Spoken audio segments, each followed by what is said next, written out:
Qatar എയർവേസിൻ്റെ ആ വിമാനത്തിലെ എൻ്റെ തൊട്ടു മുന്നിലുള്ള സീറ്റിൻ്റെ പുറകിൽ ഒരു സ്ക്രീനുണ്ട്, TV സ്ക്രീൻ. ആ സ്ക്രീനിൽ സാധാരണഗതിയിൽ സിനിമകളും എൻ്റർടൈൻമെൻറ്റ്സും ഒക്കെയാണ് ആളുകൾ കാണുകയെങ്കിൽ ഞാനെപ്പോഴും കണ്ടുകൊണ്ടിരിക്കുക വിമാനം പറക്കുന്ന ഒരു മാപ്പാണ്, റൂട്ട് മാപ്പാണ്.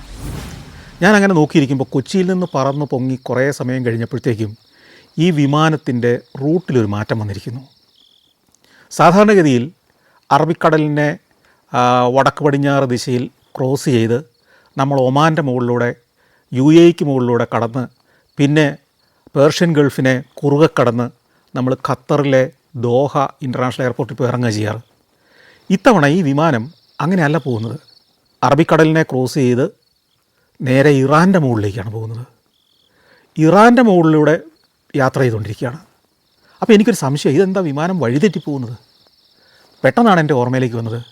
ആ ദിവസങ്ങളിൽ, അതായത് അത് 2018, 2017 മുതൽ 2021 വരെയുള്ള കാലത്ത് ഖത്തറിന് മേൽ മറ്റ് GCC രാജ്യങ്ങൾ, ഗൾഫ് രാജ്യങ്ങളെല്ലാം ഉപരോധം ഏർപ്പെടുത്തിയിരിക്കുക. അതുകൊണ്ട് തന്നെ ഖത്തറിൻ്റെ വിമാനങ്ങൾ, ഖത്തർ എയർവേസിൻ്റെ വിമാനങ്ങളൊന്നും ആ ഗൾഫിലെ മറ്റു രാജ്യങ്ങൾക്ക് മുകളിലൂടെ പറക്കാൻ അവർ അനുവദിക്കുകയില്ല. അവരുമായിട്ടുള്ള, ഖത്തറുമായിട്ടുള്ള എല്ലാ ബന്ധങ്ങളും വിച്ഛേദിച്ചിരിക്കുന്നു. വാണിജ്യ ബന്ധങ്ങൾ, ഗതാഗത ബന്ധങ്ങളെല്ലാം. അങ്ങനെ ഈ ഖത്തർ എയർവേസ് വളഞ്ഞു ചുറ്റി ഇറാൻ്റെ മുകളിലൂടെ പറന്ന് പിന്നെ ഖത്തറിലേക്ക് എത്തുന്ന രീതിയിൽ പറന്നുകൊണ്ടിരിക്കുകയാണ്. ഞാൻ ഈ യാത്ര ചെയ്യുന്നത് അമേരിക്കയിലേക്കാണ്. 2018 മാർച്ച് മാസത്തിലാണ് ഈ യാത്ര. വിമാനം ദോഹ എയർപോർട്ടിനോട് അടുത്തുകൊണ്ടിരിക്കുന്നു. അപ്പോൾ ഒരു കാര്യം പറയാൻ വിട്ടുപോയി. കഴിഞ്ഞ എപ്പിസോഡിൽ ഞാൻ ശ്രീനഗറിൽ നിന്ന് ലേയിലേക്ക് പോകാൻ വിമാന ടിക്കറ്റ് കിട്ടുമോ എന്നുള്ള ആശങ്കയിലായിരുന്നു ആ സഞ്ചാരിയുടെ ഏർപ്പ് അവസാനിപ്പിച്ചത്. ടിക്കറ്റ് കിട്ടി. ഞങ്ങളെല്ലാവരും ലേയിൽ പോയി 2 പകൽ മുഴുവൻ ലേയിൽ ചെലവഴിച്ചു. 3-ാം ദിവസം ആഹ്ലാദകരമായ ഓർമ്മകളും ദൃശ്യങ്ങളും ഒക്കെ ആയിട്ട് ഞാൻ മടങ്ങുകയും ചെയ്തു. ആ കഥകൾ സഞ്ചാരത്തിലൂടെ വിശദമായി കാണിച്ചതുകൊണ്ടും അവിടെ വെച്ച് ഞാൻ പരിചയപ്പെട്ട സ്പൾബർ എന്ന് പറയുന്നൊരു കഥാപാത്രം ലോകപ്രശസ്തരായി മാറിയതുകൊണ്ടും അതിൻ്റെ വിശദമായ കഥകളിലേക്ക് പോകുന്നില്ല. ഈ സ്പൾബറിനെക്കുറിച്ചുള്ള കഥ ഞാൻ പിന്നീട് ഒരിക്കൽ പറയാം. അങ്ങനെ ഇരിക്കെ വിമാനം ഖത്തറിലെ ദോഹ ഇൻ്റർനാഷണൽ എയർപോർട്ടിൽ ചെന്നിറങ്ങുന്നു. പുതിയ വിമാനത്താവളമാണെന്ന്. അവിടെ നിന്ന് ഒരു 2 മണിക്കൂറിന് ശേഷം ന്യൂയോർക്കിലേക്ക് പുറപ്പെടുന്ന ഫ്ലൈറ്റിൽ കയറണം. ഞാൻ ന്യൂയോർക്കിലേക്ക് പറക്കുന്ന വിമാനത്തിനുള്ളിലേക്ക് കയറി. ആ വിമാനത്തിലൊരു വിൻഡോ സീറ്റാണ് എനിക്ക് കിട്ടിയിരിക്കുന്നത്. വിമാനം താമസിയാതെ പറന്നുയരുമ്പോഴും എൻ്റെ ആശങ്ക, ഇതിനി പറക്കേണ്ടത് സൗദി അറേബ്യയ്ക്ക് മുകളിലൂടെയാണ്. സൗദി അറേബ്യയാണ് ഇവരുടെ തൊട്ടടുത്തുള്ള വമ്പൻ രാജ്യം. ആ രാജ്യത്തെ ക്രോസ് ചെയ്യാതെ ഇവർക്ക് പടിഞ്ഞാറോട്ട് പോകാനേ കഴിയില്ല. അപ്പോൾ എങ്ങനെയായിരിക്കും വിമാനം പോവുക എന്നറിയാൻ വേണ്ടി ഞാൻ ഈ സ്ക്രീനിൽ നോക്കിയിരിക്കുകയാണ്. അങ്ങനെ നോക്കിയിരിക്കുമ്പം വിമാനം അല്പം കിഴക്കോട്ട് പറന്ന് ഇറാൻ്റെ മുകളിലേക്ക് കയറി പിന്നെ ഇറാഖ്, മറ്റ് ജോർദാൻ, ഇങ്ങനെ വടക്കോട്ട് യാത്ര ചെയ്ത് കിഴക്കൻ യൂറോപ്പിന് മുകളിലൂടെ പറന്ന് സ്വീഡൻ, ഫിൻലൻഡ് ഇവിടെയൊക്കെ മുകളിലൂടെ പറന്ന് ഉത്തരധ്രുവം കടന്നാണ് പോകുന്നത്. വടക്കോട്ട് പോയി ഉത്തരധ്രുവത്തെ ചുറ്റി നമ്മൾ കാനഡയ്ക്ക് മുകളിലൂടെ വന്ന് ന്യൂയോർക്കിൽ ലാൻഡ് ചെയ്യുകയാണ്. അതായത് ഇങ്ങനെ പോകേണ്ടതിന് പകരം ഇങ്ങനെ പോകുന്നു. ചിന്തിക്കുമ്പോൾ ശരിയാ, രണ്ടും ഒരേ ദൂരം തന്നെയാണ്. കാനഡയും USA കൂടെ ചേരുന്ന ആ ബോർഡർ പ്രദേശത്തൊക്കെ എത്തുമ്പോൾ ഞാൻ താഴേക്ക് നോക്കുമ്പോൾ അവിടെ എല്ലാം മഞ്ഞ് മൂടിക്കിടക്കുക. മാർച്ച് മാസമായെങ്കിലും മഞ്ഞധികം ഉരുകിയിട്ടില്ല. താഴെ മഞ്ഞിൻ്റെ ലോകമാണ് കാണുന്നത്. തൂവെള്ള നിറത്തിലാണ് കരയൊക്കെ. അങ്ങനെ കുറേ ദൂരം കൂടി ഓടി ന്യൂയോർക്കിലെ ജോൺ എഫ് കെന്നഡി വിമാനത്താവളത്തിൽ പോയി വിമാനം ലാൻഡ് ചെയ്യുന്നു. അവിടെയാണ് ഇമിഗ്രേഷൻ പരിശോധനയെല്ലാം പൂർത്തിയാക്കുക. വിസയൊക്കെ പരിശോധിച്ച് അമേരിക്ക എന്ന് പറയുന്ന രാജ്യത്തിലേക്ക് നമ്മളെ ഇറങ്ങാൻ അനുവദിക്കും.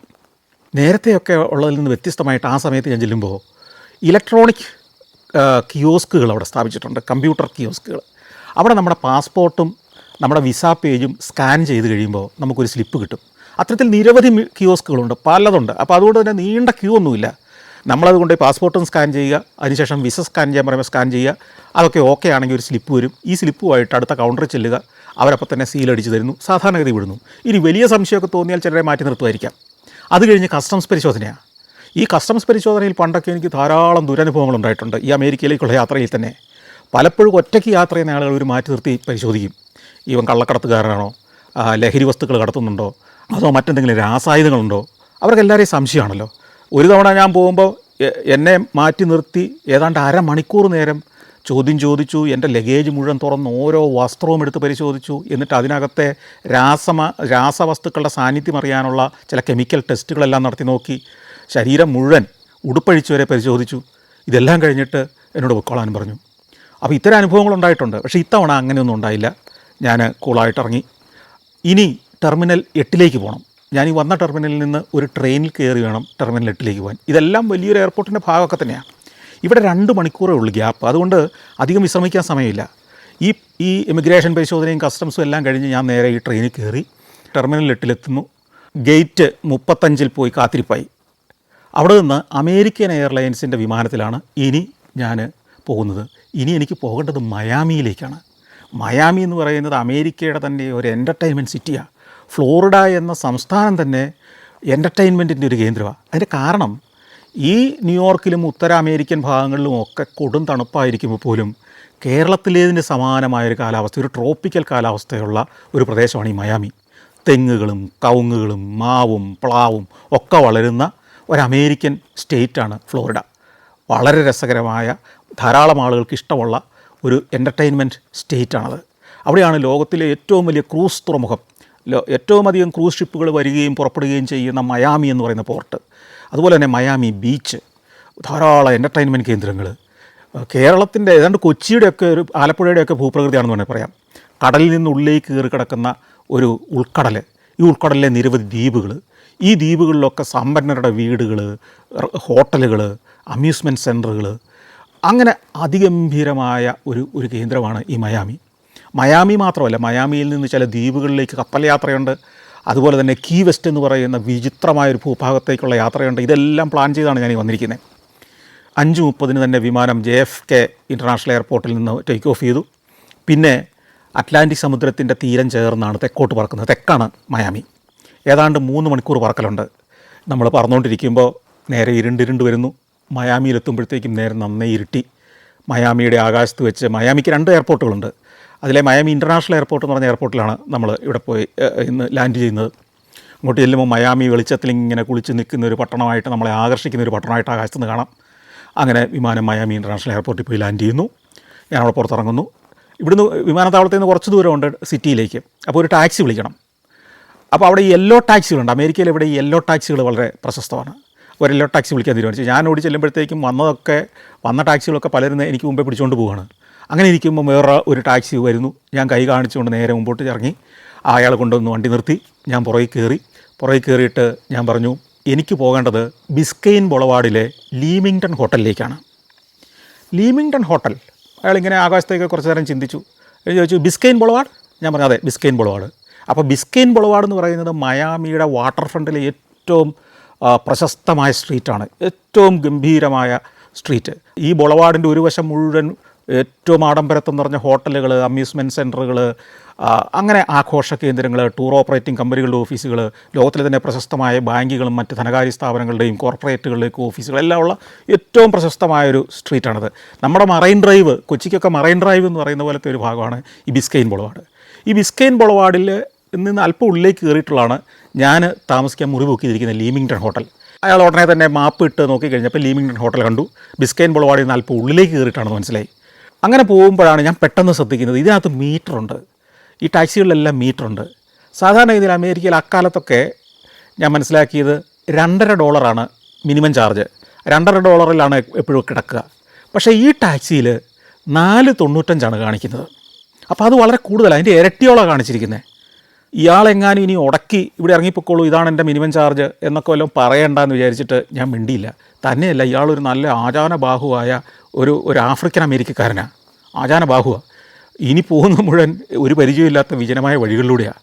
എന്ന് വരട്ടെ എന്ന് വിചാരിച്ച് ഞാൻ മിണ്ടാതെ അതിനകത്ത് തന്നെ ഇരുന്നു. അങ്ങനെ കുറേ ദൂരം ഓടി ഈ ബിസ്കെയിൻ ബൊളവാർഡിൽ ഈ ഹോട്ടലിൻ്റെ ആ പരിസരത്ത് എവിടെയോ എത്തി. അപ്പോൾ ഇയാൾ പറഞ്ഞു, നിങ്ങളുടെ ഹോട്ടലിലേക്ക് നേരെയുള്ള വഴി അത് വൺ വേ ആണ്, വേറെ ഒരു വഴിയിലൂടെ പോകണം, നിങ്ങൾക്ക് ഇവിടെ ഇറങ്ങി നടന്നാൽ മതിയോ? ഞാൻ പറഞ്ഞു, ഇറങ്ങി നടന്നാൽ മതി. ഇതാ കുറച്ച് ദൂരമേ ഉള്ളൂ, ഒരു 50 മീറ്റർ അങ്ങ് നടന്നാൽ ഹോട്ടലിലെത്തുമെന്ന് പറഞ്ഞു. അവിടെ എന്നെ ഇറക്കി വിട്ടു. പൈസ വാങ്ങി അയാൾ പോയി. ഞാൻ പയ്യെ ബാഗൊക്കെ ആയിട്ട് നടന്നപ്പോൾ നമ്മുടെ ലീമിങ്ടൺ ഹോട്ടലിൻ്റെ ബോർഡ് കണ്ടു. ആ ദിവസങ്ങളിൽ ആ ലീമിങ്ടൺ ഹോട്ടലിൻ്റെ എന്തോ പുനരുദ്ധാരണം നടക്കുകയായതുകൊണ്ട് ആ ഹോട്ടൽ എത്ര നല്ലതാണെന്നും പുറത്തുനിന്ന് കാണാൻ എനിക്ക് പറ്റിയില്ല. കാരണം അതെല്ലാം കവർ ചെയ്തിരിക്കുക, സ്കഫോൾഡിങ്സ് ഇട്ട് കവർ ചെയ്തിരിക്കുക. അതിനിടയ്ക്ക് ഒരു ചെറിയ പൊത്തിക്കൂടെ വേണം റിസപ്ഷനിലേക്ക് കയറി ചെല്ലാൻ. ഞാൻ ഈ റിസപ്ഷനിലേക്ക് കയറി ചെല്ലുമ്പോൾ ഉള്ള കഥ എന്താണെന്ന് വെച്ച് കഴിഞ്ഞാൽ, ആ റിസപ്ഷനിൽ ഒരാളുണ്ട് ജോലിക്കാരനായിട്ട്. ഒരൊറ്റ ഒരാളെ ആ ഹോട്ടലിൽ ആ സമയത്ത് ജോലിക്കാരനായിട്ടുള്ളൂ. അയാളുടെ മുമ്പിൽ ഒരു 10-20 ആളുകൾ ഇങ്ങനെ ക്യൂ നിൽക്കുകയാണ്. ചെക്ക് ഇൻ ചെയ്യാൻ നിൽക്കുന്ന ക്യൂ ആണ്. രാത്രി അപ്പോൾ 9:30 കഴിഞ്ഞു എന്ന് ഓർക്കണം. അപ്പോഴും ചെക്ക് ഇൻ നടപടികൾ നടന്നുകൊണ്ടിരിക്കുക. ആ ഹോട്ടലിനകം അത്ര ഗംഭീരമൊന്നുമല്ല, ഒരു 2 സ്റ്റാർ ഹോട്ടലാണ്. പക്ഷേ ഒരു രാത്രിക്ക് 8,000 രൂപയാണ് അവിടുത്തെ മുറി വാടക. ഇത്രയും മുറി വാടക, ഇത്രയും മോശം ഒരു ഹോട്ടലിന് വരാൻ കാര്യം ഇത് ബിസ്കൈൻ ബൊളവാർഡിലുള്ള ഒരു ഹോട്ടലാണെന്നുള്ളത് കൊണ്ടാണ്. ബിസ്കൈൻ ബൊളവാർഡിലെ ഏറ്റവും നല്ല ഹോട്ടലുകളൊക്കെ 1,00,000 രൂപയൊക്കെയാണ് ഒരു രാത്രിയുടെ വാടക. അപ്പോൾ ഏറ്റവും മോശം, ഏറ്റവും വില കുറഞ്ഞ ഹോട്ടലാണ് ഈ 8,000 രൂപയ്ക്ക് കിട്ടുന്ന ഈ ഹോട്ടൽ. ഒരു 1/4 മണിക്കൂർ കാത്തു നിന്ന് ഞാൻ ചെക്ക് ഇൻ നടപടിയെല്ലാം പൂർത്തിയാക്കി ലഗേജൊക്കെ എടുത്ത് നമ്മൾ തന്നെ നേരെ മുറിയിലേക്ക് പോകണം. വേറെ അവിടെ സഹായിക്കാൻ ജീവനക്കാരൊന്നുമില്ല. മുറി ചെന്നു. കട്ടിലൊക്കെ നല്ല ഭംഗിയായിട്ട് നല്ല പുതിയ ബെഡ്ഷീറ്റൊക്കെ ഇട്ട് വിരിച്ച് നല്ല തലയെണ്ണയൊക്കെ വെച്ചിരിക്കുന്നു. ടോയ്ലറ്റ് വലിയ കുഴപ്പമില്ലാത്ത വൃത്തിയുള്ളതാണ്. പെട്ടെന്ന് തന്നെ ഞാൻ കിടന്നങ്ങ് ഉറങ്ങി. പിറ്റേന്ന് രാവിലെ തന്നെ എഴുന്നേറ്റു. ഈ ഹോട്ടലിൽ ബ്രേക്ക്ഫാസ്റ്റ് ഒന്നുമില്ല. ക്യാമറയൊക്കെ ആയിട്ട് ഞാൻ പുറത്തേക്ക് ഇറങ്ങി. ഈ ബിസ്കൈൻ ബൊളവാർഡിലേക്ക് ഇറങ്ങി നേരെ വടക്കോട്ട് നടന്നു. നടക്കുമ്പോൾ എനിക്കറിയാം ഇവിടെ വാട്ടർ ഫ്രണ്ട് മാർക്കറ്റ് പ്ലേസ് എന്ന് പറയുന്നൊരു സ്ഥലമുണ്ട്. അവിടെ വലിയൊരു ഹാപ്പനിങ് പ്ലേസാണ്. ഏറ്റവും ഗംഭീരമായി ഒരുക്കി വെച്ചിരിക്കുന്ന ഒരു മറൈൻ ഡ്രൈവ് എന്ന് വേണമെങ്കിൽ പറയാം. ധാരാളം ഷോപ്പുകളും റെസ്റ്റോറൻറ്റുകളും ഉള്ള മനോഹരമായൊരു കോംപ്ലക്സ്. ഈ കോംപ്ലക്സിലേക്ക് ധാരാളം ടൂറിസ്റ്റുകളെ ആകർഷിക്കുന്ന തരത്തിലുള്ള റെസ്റ്റോറൻറ്റുകൾ, കഫേകൾ, ബാറുകൾ, ഫുഡ് കോർട്ടുകൾ, സുവനീർ കടകൾ, എൻ്റർടൈൻമെൻറ്റിൻ്റെ എല്ലാ ഫെസിലിറ്റികളും അതിമനോഹരമായി വേൾഡ് നിലവാരത്തിൽ ഒരുക്കി വെച്ചിരിക്കുന്നു. അതിൻ്റെ മറുവശം വാട്ടർ ഫ്രണ്ടാണ്, മറീനയാണ്.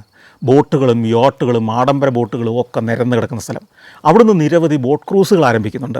ഈ ബിസ്കൈൻ ബേ എന്ന് പറയുന്ന ഉൾക്കടലിൻ്റെ തീരത്താണെന്ന് ഞാൻ പറഞ്ഞല്ലോ. ഈ ബിസ്കൈൻ ബേ എന്ന് പറയുന്നത് നമ്മുടെ വേമ്പനാട്ട് കായൽ കൊച്ചിയിൽ നിന്ന് ഇങ്ങനെ കയറി കിടക്കുന്ന പോലെ കയറി കിടക്കുക. വേമ്പനാട്ട് കായൽ എന്ന് പറയുമ്പോൾ ആ മണം വരുന്ന കറുത്ത നിറമുള്ള വെള്ളമുള്ളതിനല്ല, ഇളം നീല നിറത്തിൽ നല്ല സ്ഫടിക തുല്യമായ വെള്ളം കിടക്കുന്ന തീരങ്ങളൊക്കെ അതിഗംഭീരമായ നിലവാരത്തിൽ ഒരുക്കി വച്ചിരിക്കുന്ന വേൾഡ് ക്ലാസ് ഫെസിലിറ്റികളുള്ള ഒരു വേമ്പനാട്ട് കായൽ. അതിനകത്ത് നിരവധി ദ്വീപുകളുണ്ട്. ഈ ദ്വീപുകളെല്ലാം നിരവധി അപ്പാർട്ട്മെൻറ്റ്സും വീടുകളുമെല്ലാം ഉണ്ട്. അതെല്ലാം ലോകത്തിലെ ഏറ്റവും പ്രശസ്തരായ സമ്പന്നരുടെയാണ്. ഈ വാട്ടർ ഫ്രണ്ട് മാർക്കറ്റ് പ്ലേസിൻ്റെ പേര് ബേ സൈഡ് മാർക്കറ്റ് പ്ലേസ് എന്നാണ് അത് അറിയപ്പെടുന്നത്. അങ്ങനെ നടന്ന് ഞാൻ ഈ ബേ സൈഡ് മാർക്കറ്റ് പ്ലേസിൻ്റെ മുന്നിലേക്ക് എത്തി. അങ്ങനെ ഞാൻ ഈ വാട്ടർ ഫ്രണ്ട് ഏരിയയിലേക്ക് ചെല്ലുന്നു. അവിടേക്ക് ടൂറിസ്റ്റുകൾ വന്നു തുടങ്ങിയിരിക്കുന്ന സമയമാണ്. ചിലയിടത്ത് ക്രൂസുകളുടെ ബുക്കിംഗ് കൗണ്ടറുകളുണ്ട്. ബാറുകളൊക്കെ തുറന്നു തുടങ്ങിയിരിക്കുന്നു. റെസ്റ്റോറൻറ്റുകൾ ബ്രേക്ക്ഫാസ്റ്റിന് വേണ്ടിയുള്ള അതിൻ്റെ അവസാനഘട്ട വിളമ്പലൊക്കെ നടന്നുകൊണ്ടിരിക്കുന്നു. ഞാൻ അവിടെ ഇരുന്ന് കുറച്ച് ബ്രേക്ക്ഫാസ്റ്റ് കഴിച്ചു. ബ്രേക്ക്ഫാസ്റ്റ് കഴിച്ചിട്ട് നോക്കുമ്പോഴത്തേക്ക് ആളുകളുടെ എണ്ണം കൂടിക്കൂടി വരുന്ന ടൂറിസ്റ്റുകളുടെ എണ്ണം കൂടിക്കൂടി വരുന്നു. അങ്ങനെ നോക്കുമ്പോൾ അവിടെ ഈ കടൽ തീരത്ത് അല്ലെങ്കിൽ ഉൾക്കടലിൻ്റെ തീരത്ത് ഒരു പൈറേറ്റ് ഷിപ്പ് പോലത്തെ ഒരു കപ്പൽ കിടക്കുന്നു. നമുക്കറിയാം പൈറേറ്റ്സ് ഓഫ് ദ കരീബിയൻ എന്ന സിനിമയിലൊക്കെ കണ്ടിട്ടുള്ള മരം കൊണ്ട് പണിത ഒരു പായ്ക്കപ്പലുണ്ടല്ലോ, ഏതാണ്ട് അതുപോലെ ഇരിക്കുന്ന ഒരു പായ്ക്കപ്പലാണ് കിടക്കുന്നത്. അതൊരു ബോട്ടാണ്, ശരിക്കും ഒരു മോഡേൺ ബോട്ടാണ്. അതിനെ പക്ഷേ ഡിസൈൻ ചെയ്ത് ഈ പായ്ക്കപ്പൽ പോലെ ആക്കിയിരിക്കുന്നു. ഞാൻ അതിൻ്റെ അടുത്തേക്ക് ചെന്നു. അത് ഷൂട്ട് ചെയ്യാൻ വേണ്ടി ചെന്നതാണ്. ചെല്ലുമ്പോൾ അവിടെ ഒരു കൗണ്ടറിൽ ഒരാളിരിക്കുന്നുണ്ട്. അപ്പോൾ ഞാൻ ചോദിച്ചു, ഇത് എപ്പോഴാണ് ഈ ടൂറുള്ളത്? അപ്പോൾ പറഞ്ഞു, അടുത്ത 1 മണിക്കൂറിനകം ടൂർ, ആദ്യത്തെ ടൂർ പുറപ്പെടും. ഞാൻ ചോദിച്ചു, അത് എന്ത് ടൂറാണ്? അപ്പോൾ പറഞ്ഞു, ഇവിടുത്തെ ഈ ബിസ്കൈൻ ബേയിലൂടെ നമ്മൾ ഒരു 2 മണിക്കൂർ നേരം കറങ്ങിയിട്ട് തിരിച്ചു വരും. അവിടുത്തെ പല കാഴ്ചകളിലേക്ക് പോകും. അവിടെ സെലിബ്രിറ്റികളുടെ വീടുകളുണ്ട്. അതിൻ്റെ പ്രധാന ഭാഗം എന്ന് പറയുന്നത് ഈ സെലിബ്രിറ്റി വീടുകളെല്ലാം സന്ദർശിക്കുന്നൊരു യാത്രയാണ്. അപ്പോൾ അത് കൊള്ളാമല്ലോ. അപ്പോൾ ഞാൻ ഉടനെ തന്നെ ബുക്ക് ചെയ്യാൻ തീരുമാനിച്ചു. $25 ടിക്കറ്റ് നിരക്ക്. അപ്പോൾ തന്നെ ഞാൻ $25 കൊടുത്ത് ടിക്കറ്റ് എടുത്തു. കുറച്ച് നേരം അവിടുത്തെ ദൃശ്യങ്ങളൊക്കെ പകർത്തി കാത്തിരുന്നു. അപ്പോഴത്തേക്ക് ഒരു സ്ത്രീ വന്നു. ഈ ബോട്ടിനകത്തേക്ക് ആളെ കയറ്റി വിട്ട് തുടങ്ങി. ഒരു 10-40 പേര് ആ സമയത്തേക്ക് വന്നു കഴിഞ്ഞു കേട്ടോ. ഈ ബോട്ടിനകത്ത് ഈ 40 പേര് വന്നു നിറഞ്ഞു. ഈ ബോട്ടിൻ്റെ മുൻഭാഗത്തും പിൻഭാഗത്തും 2 നില വീതമാണ്, നടുക്കൊരു നിലയും. അങ്ങനെയാണ് അതിൻ്റെ ഒരു ഷേപ്പ്. അതിൻ്റെ മുൻഭാഗത്തെ 2ാം നിലയുടെ മുകളിൽ തന്നെ ഞാൻ സ്ഥാനം പിടിച്ചു. ബോട്ട് പുറപ്പെടുന്ന സമയമായി. ഇതിനകത്തൊരു ഗൈഡുണ്ട്. അവർ സരസമായിട്ട് ഈ കഥകൾ പറഞ്ഞു തരും. ഈ ബിസ്കൈൻ ബേയുടെ ചരിത്രം, ഈ മയാമി എന്ന് പറയുന്ന ആഡംബര പ്രദേശം വളർന്നു വന്നതിൻ്റെ ചരിത്രമൊക്കെ. അങ്ങനെ യാത്ര പുറപ്പെടുമ്പോഴത്തേക്ക് നമ്മൾ ആദ്യം തന്നെ ഒരു പാലത്തിനടി കൂടിയാണ് പോകുന്നത്. അതിൽ ഈ ട്രെയിനിൻ്റെ ഒരു പാലമുണ്ട്, റെയിൽവേ പാലമുണ്ട്. ഈ റെയിൽവേ പാലം 2 സൈഡിലേക്കും തുറക്കുന്നതാണ്. കാരണം അത് ഏതാണ്ട് 1 നൂറ്റാണ്ട് മുമ്പ് പണിത പാലമായതുകൊണ്ട് തന്നെ താന്നാണ് അത് പണിതത്. അപ്പോൾ ബോട്ടുകളൊക്കെ കടന്നു പോകണമെങ്കിൽ ഈ പാലം തുറന്നു കൊടുക്കണം. പകൽ സമയത്ത് ഇത് തുറന്നാണ് കിടക്കുന്നതെന്ന് എനിക്ക് തോന്നുന്നത്. ബോട്ടുകളൊക്കെ ധാരാളം ഇതിനിടയ്ക്കൂടെ ക്രൂസ് നടത്തേണ്ടതാണ്. റെയിൽവേ ബ്രിഡ്ജ് കഴിയുന്നതോടുകൂടി മറ്റൊരു കോസ്വേയുടെ അടിയിലേക്ക് എത്തുകയാണ്. ഒരു പാലം 6 വരിയിട്ടുള്ളൊരു പാതയാണ്. മക്കാർദർ കോസ്വേ എന്നാണ് അതറിയപ്പെടുന്നത്. 2ാം ലോക മഹായുദ്ധകാലത്ത് ഫിലിപ്പൈൻസിലെ കൊറിഡോറിനെ ആസ്ഥാനമാക്കി ജപ്പാൻ സൈന്യത്തിനോട് പോരാടിയ കേണൽ മക്കാർദറിൻ്റെ കഥ നമ്മൾ നേരത്തെ കുറച്ച് എപ്പിസോഡ് മുമ്പ് പറഞ്ഞതാണ്. ആ മക്കാർദർ എത്ര വലിയ ഹീറോ ആയിരുന്നു എന്ന് അറിയണമെങ്കിൽ അമേരിക്കയിൽ ചെല്ലണം. അവിടുത്തെ ഈ വലിയ 6 വരിയുള്ള ആ വമ്പൻ കോസ്വേക്ക് ഇട്ടിരിക്കുന്ന മക്കാർദർ കോസ്വേ എന്നാണ് പേര്. ആ മക്കാർദർ കോസ്വേയും കടന്ന് നമ്മൾ ഈ ബിസ്കൈൻ ബൊളവാർഡിലെ ദ്വീപുകളെ സമീപിക്കുകയാണ്. അങ്ങോട്ട് അടുക്കുമ്പോൾ നമുക്ക് കാണാം ഒരിടത്ത് ഡോഡ്ജ് ഐലൻഡ് എന്ന് പറഞ്ഞൊരു ഐലൻഡ് കാണാം. ഈ ഡോഡ്ജ് ഐലൻഡിൻ്റെ തീരത്താണ് ലോകത്തിലെ ഏറ്റവും വലിയ ക്രൂസ് ഷിപ്പുകളെല്ലാം യാത്ര പുറപ്പെടുന്ന അവിടെ നിന്നാണ്. ക്രൂസുകൾ കരീബിയൻ ദ്വീപുകളിലൂടെ, അമേരിക്കയുടെ തീരങ്ങളിലൂടെ, ലാറ്റിൻ അമേരിക്കയുടെ തീരങ്ങളിലൂടെ, മധ്യ അമേരിക്കയുടെ തീരങ്ങളിലൂടെ ഒക്കെ കറങ്ങിയിട്ട് ചിലത് 2-3 ദിവസം കഴിഞ്ഞ്, ചിലത് ഒരാഴ്ച കഴിഞ്ഞ്, ചിലത് 2 ആഴ്ച കഴിഞ്ഞ്, ചിലത് 3 ആഴ്ച കഴിഞ്ഞ്, ചിലത് 1 മാസം കഴിഞ്ഞ് ഒക്കെ തിരിച്ച് ഇതേ ടൂറിസ്റ്റുകളായിട്ട് വന്നെടുക്കുന്നത് ഈ ഡോഡ്ജ് ഐലൻഡ് എന്ന് പറയുന്ന ദ്വീപിലെ ഈ തുറമുഖത്താണ്. ഞങ്ങളങ്ങ് കടന്നു പോകുമ്പോഴും പല ക്രൂസ് ഷിപ്പുകളും അവിടെ കിടപ്പുണ്ട്, കൂറ്റൻ ക്രൂസ് ഷിപ്പുകൾ. ഞാൻ 2-3 തവണ ഈ ക്രൂസ് ഷിപ്പിൽ ഈ മയാമിയിൽ നിന്ന് യാത്ര ചെയ്തിട്ടുണ്ട് ഈ കരീബിയൻ ദ്വീപുകളിലേക്ക്. ഇങ്ങനെ യാത്ര തുടങ്ങി കുറച്ച് കഴിയുമ്പോഴത്തേക്കും നമ്മളൊരു ദ്വീപിലേക്ക് എത്തുന്നു. ഒരു ബിസ്കൈൻ ഐലൻഡ് എന്ന് തന്നെ പറയുന്ന ഒരു ദ്വീപിന് സമീപത്തേക്ക് എത്തുന്നത്. ഈ ഐലൻഡിൽ അപ്പാർട്ട്മെൻറ്റുകളാണ്. ഈ ഐലൻഡൊക്കെ ഒരുക്കി വെച്ചിരിക്കുന്നത് നമ്മളെ അത്ഭുതപ്പെടുത്തും. ഈ വേമ്പനാട്ടുകായലിലെ ദ്വീപ് എന്നൊക്കെ പറഞ്ഞാൽ നിങ്ങളതിനെ തെറ്റിദ്ധരിക്കരുത്. എങ്ങനെ ഒരു ദ്വീപിനെയും ഒരു കടലിനെയും കടൽ തീരത്തെയും എത്ര ഗംഭീരമായി വൃത്തിയോടെ സൗന്ദര്യത്തികവോടെ മനുഷ്യനെ കൊതിപ്പിക്കുന്ന മട്ടിൽ ഒരുക്കി വെക്കാമെന്നുള്ളതിൻ്റെ ഏറ്റവും നല്ല ഉദാഹരണമാണ് ഈ മയാമിയിലെ ബിസ്കൈൻ ബേയിലെ ഈ ദ്വീപുകളും ആ കടലും ഉൾക്കടലും അതിൻ്റെ ജലവും അതിൻ്റെ തീരങ്ങളുമൊക്കെ. എന്നാൽ ലോകത്തെ ഏറ്റവും വൃത്തികേടാക്കി, ഏറ്റവും ഭാവനാശൂന്യമായി, ഏറ്റവും വികൃതമായി എങ്ങനെ ഒരു ഉൾക്കടലിൻ്റെ തീരത്തെ ഒരുക്കി വെക്കാമെന്നതിൻ്റെ ഏറ്റവും നല്ല ഉദാഹരണമാണ് വേമ്പനാട്ടുകായലിൻ്റെ തീരവും അതിൻ്റെ തീരത്തെ കൊച്ചി പോലുള്ള നഗരവും. ഈ ദ്വീപുകളിലൊക്കെ ആകാശം മുട്ടുന്ന കെട്ടിടങ്ങളാണ്. അതൊന്നും ഇടിച്ചു പൊളിച്ച് കളയുന്നില്ല. അവിടെയൊന്നും CRZ പോലത്തെ നിയമങ്ങളില്ല. എന്നിട്ടും വളരെ വൃത്തിയായി ഈ ജലാശയവും തീരങ്ങളും ഒക്കെ പരിപാലിക്കപ്പെടുന്നു. നമുക്കെല്ലാ തീരനിവേശ നിയമങ്ങളും ഉണ്ട്. പക്ഷേ നമ്മുടെ തീരങ്ങളെല്ലാം നാറിപ്പൊഴുത്ത് കിടക്കുന്നു.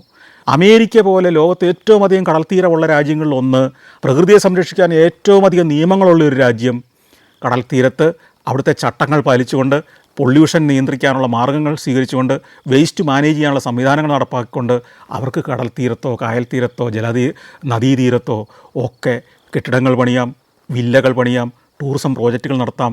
അതിലൂടെ അവർ കോടാനുകൂടി ഉണ്ടാക്കുന്നു. ഇന്ത്യ ഒരു കാലത്തും ടൂറിസത്തിൽ രക്ഷപ്പെടരുതെന്നുള്ള ഉദ്ദേശത്തോടെ ആരോ കരുതിക്കൂട്ടി ചെയ്തതാണ് നമ്മുടെ ഇത്തരം ചില നിയമങ്ങളെന്ന് എനിക്ക് പലപ്പോഴും തോന്നാറുണ്ട്.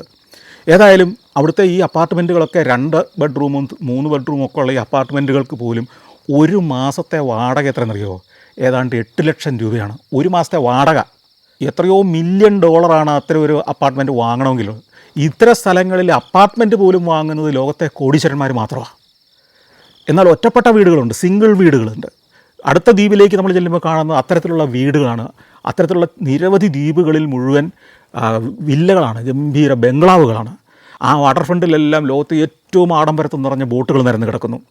ഈ ദ്വീപുകളെല്ലാം മനുഷ്യൻ സൃഷ്ടിച്ചെടുത്തതാണ്. 1920കളിൽ ഫ്ലോറിഡ ലാൻഡ് ബൂം എന്ന് പറയുന്ന ആ പ്രദേശത്ത് ലാൻഡിന് വില കുതിച്ചേറിയൊരു കാലമുണ്ട്. അവിടെ റിയൽ എസ്റ്റേറ്റ് വിലയൊക്കെ കുതിച്ചു കയറിയൊരു കാലമുണ്ട്. 1920കളിലാണ് ഞാനീ പറയുന്നത്. അക്കാലത്ത് ഡെവലപ്പ് ചെയ്തെടുത്ത് ഉൾക്കടലിൽ നിന്ന് ഡ്രെഡ്ജ് ചെയ്തെടുത്ത് ഫില്ല് ചെയ്തുണ്ടാക്കിയ ദ്വീപുകളാണ്. അതൊക്കെ അന്ന് തന്നെ ഡെവലപ്പ് ചെയ്തിരിക്കുന്ന ശാസ്ത്രീയമായ രീതിയിലാണ്. 105 കൊല്ലം മുമ്പത്തെ കഥയാണ് ഞാനീ പറയുന്നത്. അപ്പോൾ ഇതിനകത്തൊക്കെ ഉള്ള വീടുകൾ ഓരോന്നും ആരുടേതാണെന്ന് ഈ ഗൈഡ് പരിചയപ്പെടുത്തുന്നുണ്ട്. ഞാനതെല്ലാം ഷൂട്ട് ചെയ്തുകൊണ്ടിരിക്കുകയാണ്.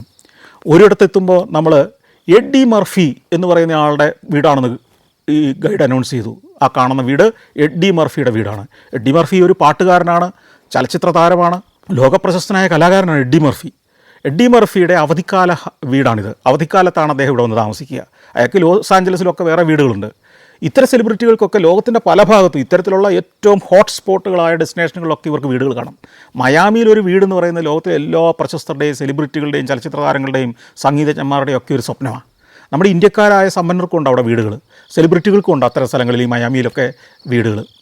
ഈ എഡ്ഡി മർഫിയുടെ ഒക്കെ വീടിൻ്റെ തൊട്ടടുത്തിരിക്കുന്ന വീടുകളും അതിനപ്പുറത്തുള്ള വീടുകളും എല്ലാം മനോഹരമല്ല, ചിലത് അതിമനോഹരങ്ങളാണ്. നമുക്ക് കൊതി തോന്നുന്ന തരത്തിലുള്ള വീട്. ആ വീട്ടിൽ നിന്ന് വലിയൊരു പുൽമേട് കഴിഞ്ഞ് വന്നു കഴിഞ്ഞാൽ ഈ ഉൾക്കടൽ തീരത്തേക്ക് എത്തുന്നു. അങ്ങോട്ടൊരു പാത്ത് വേ ഉണ്ട്. ആ പാത്ത് വേയുടെ ഇങ്ങേയറ്റത്ത് കടൽ തീരത്ത് ഒരു കൂറ്റൻ ഉല്ലാസ നൗക യോട്ട് അവിടെ കിടക്കുന്നുണ്ടാവാം. ഇയാൾ അതിലായിരിക്കാം വൈകുന്നേരം ഒന്ന് കറങ്ങാൻ പോവുക. അങ്ങനെ. എന്നാൽ വേറെ ചില വീടുകൾ കാണുമ്പോൾ വലിയ ഭംഗിയൊന്നുമില്ല, പക്ഷേ അകത്തെ സൗകര്യങ്ങൾ ഞെട്ടിക്കുന്ന ഫെസിലിറ്റികളായിരിക്കും. വേറെ ചിലത് നമുക്ക് വീടേ കാണാൻ പറ്റാത്ത പോലെ ചുറ്റും മരങ്ങൾ വെച്ച് പിടിപ്പിച്ചിരിക്കുന്നു. അപ്പോൾ ഗൈഡ് പറഞ്ഞു ആ മരക്കൂട്ടത്തിനകത്ത് വീട് കാണാൻ പറ്റാത്തത് റഷ്യയിലെ ഏറ്റവും വലിയൊരു സമ്പന്നൻ്റെ വീടാണ്. അയാളുടെ പേരൊന്നും അനൗൺസ് ചെയ്തിട്ടില്ല, അതൊക്കെ രഹസ്യമാണ്. വീണ്ടും മുമ്പോട്ട് ഓടി ചെല്ലുമ്പോൾ ഗൈഡ് മൈക്കെടുത്തിട്ട് പറഞ്ഞു, ഇപ്പം നിങ്ങൾ കാണുന്ന വീടില്ലേ, ഇതാണ് പ്രശസ്ത ഗായിക ഷക്കീറയുടെ വീട്. ഷക്കീറയെ മലയാളികൾക്ക് പോലും അറിയാം. 2010 വേൾഡ് കപ്പിൻ്റെ ഒരു പാട്ടുണ്ടല്ലോ, വക്ക വക്ക എന്ന് പറഞ്ഞ് തുടങ്ങുന്ന പാട്ട്, അതിലൂടെ അതിനു മുമ്പേ തന്നെ ലോക പ്രശസ്തിയാണ്. അതിലൂടെ മലയാളികൾക്ക് പോലും സുപരിചിതമായി തീർന്ന ഷക്കീറയുടെ വീടാണ്. അപ്പോൾ ഈ പാട്ടുകാർക്കൊക്കെ മില്യൺസ് ഓഫ് ഡോളേഴ്സ് വില വരുന്ന ഇത്തരം വീടുകൾ, ആഡംബര വീടുകൾ എത്രയോ ഉണ്ട്. അപ്പോൾ അവരുടെ സമ്പാദ്യമൊക്കെ എത്രയായിരിക്കും, നമ്മൾ അത്ഭുതപ്പെട്ടു പോകും. നമ്മളിതിലൂടെ പോകുമ്പം രസകരമായ കാര്യം എന്നറിയോ, നമ്മൾ കുട്ടനാട്ടിലെ കായലിലൂടെ ഒരു ബോട്ടിൽ പോകുകയാണെന്നേ തോന്നുള്ളൂ. നമ്മളീ കാണുന്ന തീരങ്ങളിലെല്ലാം നല്ല തെങ്ങുകൾ, ചിലയിടത്ത് കവുങ്ങുകൾ, ചിലയിടത്ത് വാഴ, ഇതെല്ലാം ഉണ്ട്. പക്ഷേ ഇതെല്ലാം എങ്ങനെയെങ്കിലും അങ്ങ് നിൽക്കുകയല്ല, അതിനെല്ലാം ഒരു ചന്തമുണ്ട്. അതെല്ലാം ഭംഗിയായിട്ട് ഡിസൈൻ ചെയ്തതാണ്. അതിൻ്റെ ഓരങ്ങളും തീരങ്ങളും എല്ലാം അതീവ കലാപരമായിട്ട് ഡിസൈൻ ചെയ്തതാണ്. എങ്ങനെയാണ് ഒരു പ്രദേശത്തെ കലാപരമായിട്ട് ഒരുക്കുന്നതെന്നും എങ്ങനെയാണ് ഒരു പ്രദേശത്തെ ഒരു ഭാവനയും ഇല്ലാതെ ഒരുക്കുന്നതെന്നുള്ള കമ്പാരിസൺ ഈ മയാമിയിലൂടെ നടത്തിയ ബോട്ട് യാത്രയിൽ നമ്മുടെ നാടിനെ ഒന്ന് മനസ്സിൽ ഓർമ്മിച്ച് നമുക്ക് പെട്ടെന്ന് പിടികിട്ടും. ഈ ഗൈഡ് ഇടയ്ക്ക് മൈക്കെടുത്തിട്ട് പറയുന്നു, ഈ കാണുന്ന ചില വീടുകളുണ്ടല്ലോ, ഈ വീടുകളിൽ ചിലതിന് ഉടമസ്ഥരില്ലിപ്പം. ഈ അമേരിക്കൻ സിസ്റ്റം അനുസരിച്ച് മക്കൾ പ്രായപൂർത്തിയായി കഴിഞ്ഞാൽ അവരുടെ വഴിക്ക് പോകും. അവർ പിന്നെ മാതാപിതാക്കളെ നോക്കണമെന്നില്ല, അന്വേഷിക്കണമെന്നില്ല. ഇവർ തമ്മിൽ വലിയ ബന്ധങ്ങളൊന്നും ചിലപ്പോൾ ഉണ്ടാവണമെന്നില്ല. വല്ലപ്പോഴൊക്കെ വന്ന് കണ്ട ഒരു ഹായ് പറഞ്ഞ്, അല്ലെങ്കിൽ ഒരു ബർത്ത്ഡേക്ക് ആശംസയൊക്കെ അറിയിച്ച്, അല്ലെങ്കിൽ വീട്ടിലൊരു പാർട്ടി നടത്തിയൊക്കെ തിരിച്ചു പോകും. സമ്പന്നരായ അത്തരം പല മാതാപിതാക്കൾക്കും ഈ മയാമിയിലെ ഇത്തരം ദ്വീപുകളിലൊക്കെ വമ്പൻ വീടുകളുണ്ട്. ഇവരുടെ മരണശേഷമാണ് പലപ്പോഴും ഈ മക്കൾ അറിയുന്നത് ഇങ്ങനൊരു വീടുണ്ടെന്ന്. അല്ലെങ്കിൽ ഈ മക്കൾക്ക് വേണ്ടി ചിലപ്പോൾ അത് എഴുതി വെച്ചിട്ടുണ്ടാവില്ല. അല്ലെങ്കിൽ ഈ മരിച്ച ആൾക്ക് പല ഭാര്യമാരിലായിട്ട് പല മക്കളുണ്ടാവും. ഇങ്ങനെയുള്ള പ്രശ്നങ്ങളെ തുടർന്ന് ഉപേക്ഷിക്കപ്പെട്ട അല്ലെങ്കിൽ അവകാശങ്ങളില്ലാതായ നിരവധി ബംഗ്ലാവുകൾ നമുക്ക് ഈ യാത്രയിൽ കാണാൻ പറ്റും. വീണ്ടും നമ്മൾ മുമ്പോട്ട് പോകുമ്പോൾ ഗൈഡ് പറഞ്ഞു, ഇനി കാണുന്നൊരു വീട് നിങ്ങളിൽ ചിലരുടെയെങ്കിലും കോൺട്രിബ്യൂഷൻ വന്നിട്ടുള്ളൊരു വീടായിരിക്കും. നിങ്ങളുടെ വന്നിട്ടില്ലെങ്കിലും ലോകമെമ്പാടുമുള്ള കോടാനുകോടി ആളുകളുടെ കോൺട്രിബ്യൂഷൻ കൊണ്ട് പണിതൊരു വീടാണ്. അപ്പോൾ എല്ലാവർക്കും ഒരു കൗതുകമായി, സംശയമായി, ഇതെന്താ സംഭവം. വീണ്ടും അവരൊരു പൊട്ടിച്ചിരിയോടുകൂടി പറഞ്ഞു, ഈ കാണുന്ന വീടാണ് വയാഗ്ര എന്ന ഉത്തേജക മരുന്ന് വിൽപ്പനയിലൂടെ കോടീശ്വരനായി മാറിയ ആളുടെ വീട്. അപ്പോഴത്തേക്ക് ഈ ബോട്ടിനകത്ത് കൂട്ടച്ചരി ഉയർന്നു. കാരണം ലൈംഗിക ഉത്തേജനത്തിൻ്റെ ഒരു മരുന്നാണല്ലോ വയാഗ്ര. വയാഗ്ര ലോകം മുഴുവൻ വിറ്റ ഒരു മരുന്നാണ്, ഇപ്പോഴും വിറ്റുകൊണ്ടിരിക്കുന്നൊരു മരുന്നാണ്. അതിൻ്റെ ഉടമയുടെ ബംഗ്ലാവാണ് ഈ ദ്വീപിലെ പ്രധാന കാഴ്ച. വീണ്ടും മുമ്പോട്ട് പോവുകയാണ്. അടുത്തത് നമ്മൾ കാണുന്നത് ലോകപ്രശസ്തയായ ഒരു നടിയുടെ വീടാണ്, എലിസബത്ത് ടൈലറുടെ വീട്. എലിസബത്ത് ടൈലർ 2011 മരിച്ചു. പക്ഷേ ഇപ്പോഴും ആ വീട് എലിസബത്ത് ടൈലറുടെ വീട് എന്ന മട്ടിൽ അറിയപ്പെടുന്നുണ്ട്. അത് പക്ഷേ അവർ വിൽക്കാൻ വെച്ചിരിക്കുക. ഈ വിശേഷവും ഗൈഡ് തന്നെയാണ് നമ്മുടെ അടുത്ത് പറയുന്നത്. $49 മില്യൺ കൊടുക്കാമെന്നുണ്ടെങ്കിൽ ഇപ്പോൾ വാങ്ങിച്ചു തരാമെന്നാണ് ഗൈഡിൻ്റെ ഓഫർ. അത് കൊടുക്കാൻ പറ്റുന്ന ആരും ആ ബോട്ടിൽ ഉണ്ടായിരുന്നില്ലാത്തത് കൊണ്ട് ആ കച്ചവടം അവിടെ വെച്ച് നടന്നില്ല. വീണ്ടും മുമ്പോട്ട് പോകുമ്പോൾ ആ ദ്വീപിൻ്റെ തന്നെ മറ്റൊരു ഭാഗത്തെത്തുമ്പം വമ്പൻ ജാലകങ്ങളൊക്കെ ആയിട്ടുള്ളൊരു വീട് കണ്ടു.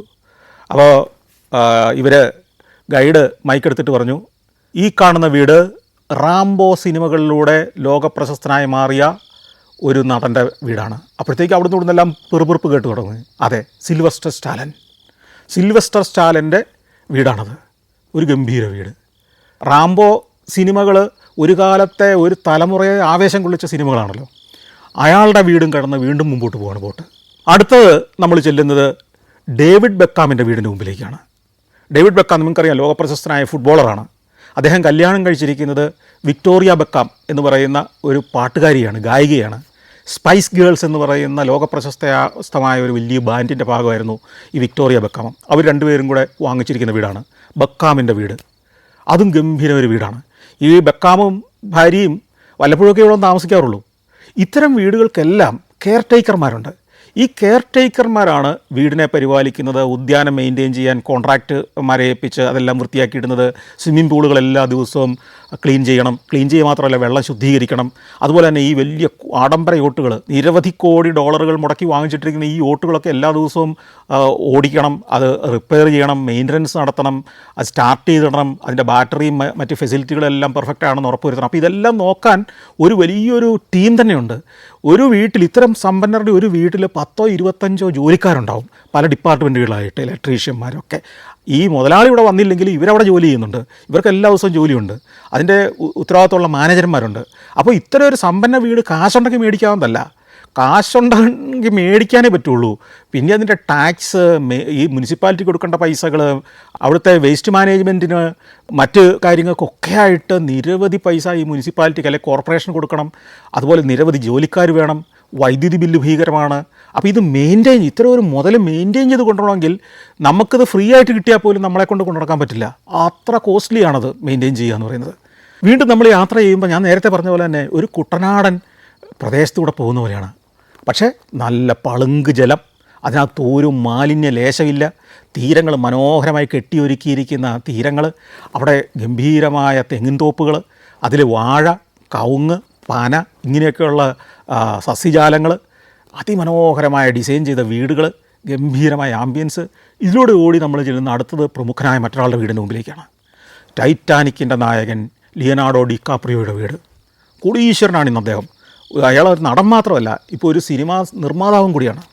ആ വീടിൻ്റെ സമീപത്തേക്ക് എത്തിയപ്പോഴത്തേക്ക് എല്ലാവരും ബോട്ടിൻ്റെ ആ സൈഡിലേക്ക് എത്തി. എല്ലാവർക്കും അതിൻ്റെ മുമ്പിൽ നിന്നൊരു സെൽഫി എടുക്കണം. അപ്പോൾ ബോട്ടിൽ നിന്നുകൊണ്ട് തന്നെ ഈ കെട്ടിടത്തെ, ഈ വീടിനെ പശ്ചാത്തലമാക്കി എല്ലാവരും സെൽഫികൾ എടുക്കുന്നു. മിക്കവാറും എല്ലാ വീടിൻ്റെ മുമ്പിൽ വെച്ച് ആളുകൾ സെൽഫി എടുക്കുന്നുണ്ട്. ഞാൻ സെൽഫി എടുക്കുന്നില്ലെങ്കിൽ ഈ ദൃശ്യങ്ങളെല്ലാം പകർത്തിക്കൊണ്ടിരിക്കുകയാണ്.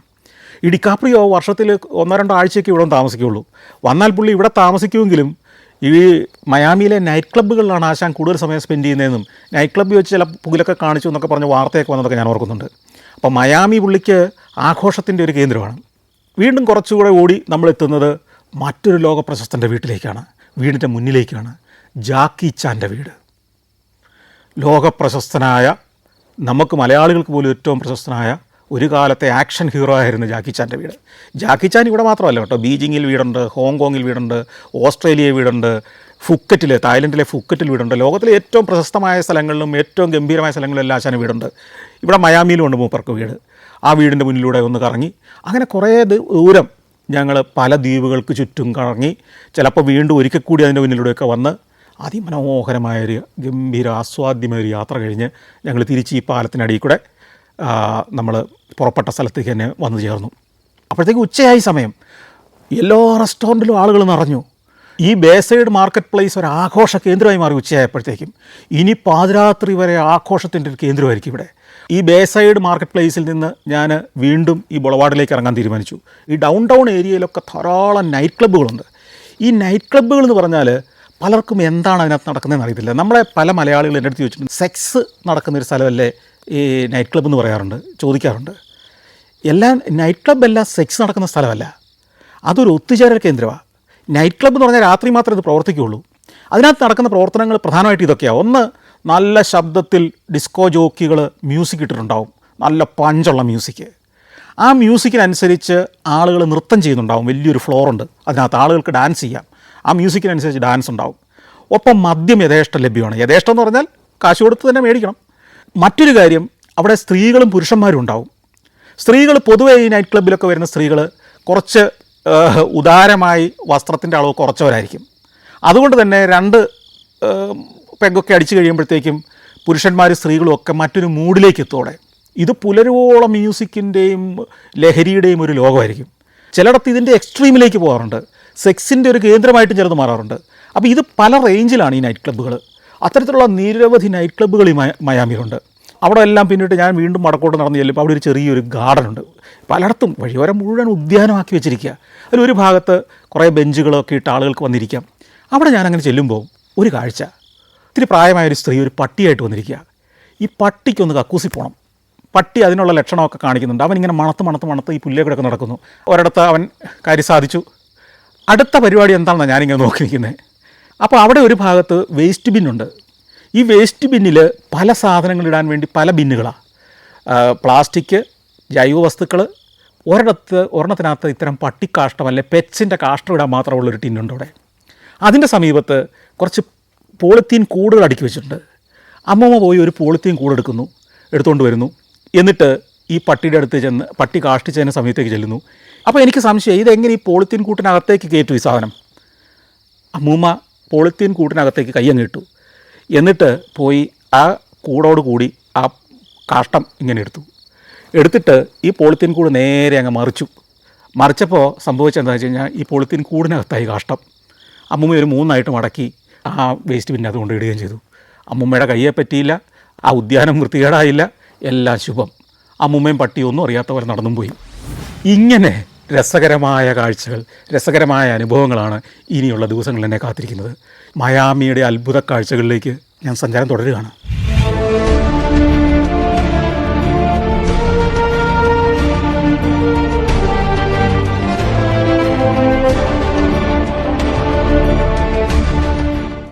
Morocco, north Macedonia, Kazakhstan, Zambia, Zimbabwe. സഞ്ചാരം പെൻഡ്രൈവ് വോളിയം നമ്പർ 21. അപൂർവ ദൃശ്യയാത്രാ വിവരണ ശേഖരം ഉടൻ സ്വന്തമാക്കാൻ സഞ്ചാരം എന്ന് SMS ചെയ്യൂ. ഫോൺ 995 444 422.